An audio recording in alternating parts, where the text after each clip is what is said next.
পারে অহংকার কখনো হতে পারে। যখনই শ্রীমতীর মনে অহংকার এসেছে, আমার গোবিন্দ কি করেছে? সখীদের নিয়ে শ্রীমতীকে নিয়ে আনন্দ করছে। এর ভিতর থেকে শ্রীমতীকে নিয়ে সব সখীদের ফেলে শ্রীমতীকে নিয়ে রাধারানী হয়ে বনে এই দিদি কোথাও তো পাচ্ছি না। ভালো করে খুঁজে দেখ, শ্রীমতী বা কোথায় গেল, গোবিন্দ বা কোথায় গেল? তাই তো দিদি,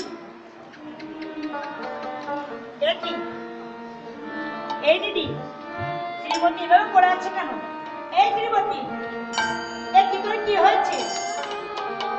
তোর কাছে গোবিন্দ আছে? গোবিন্দ তোর কাছে নেই? আমার কাছে তো ছিল, কিন্তু কোথায় গেল?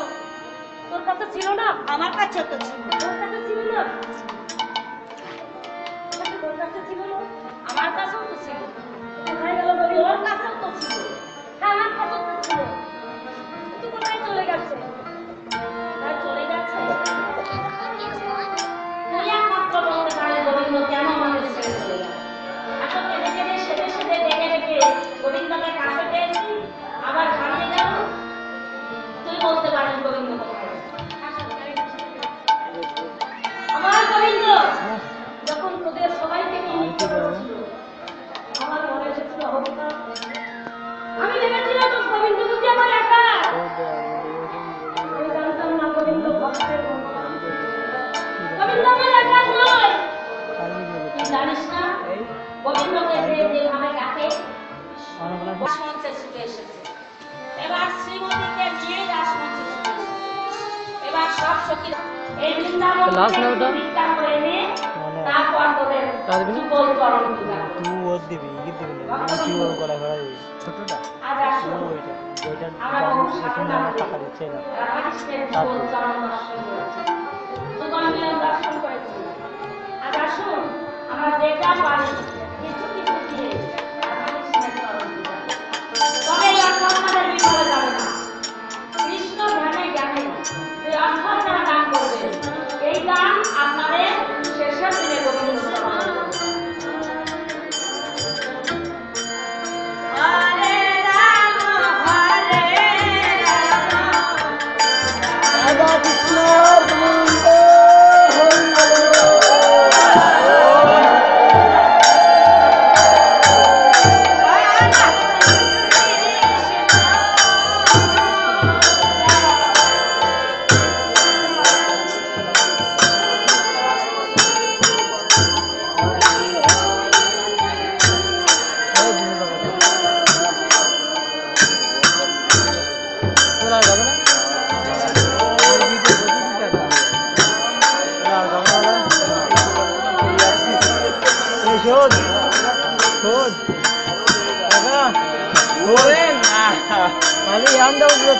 আসছে একদম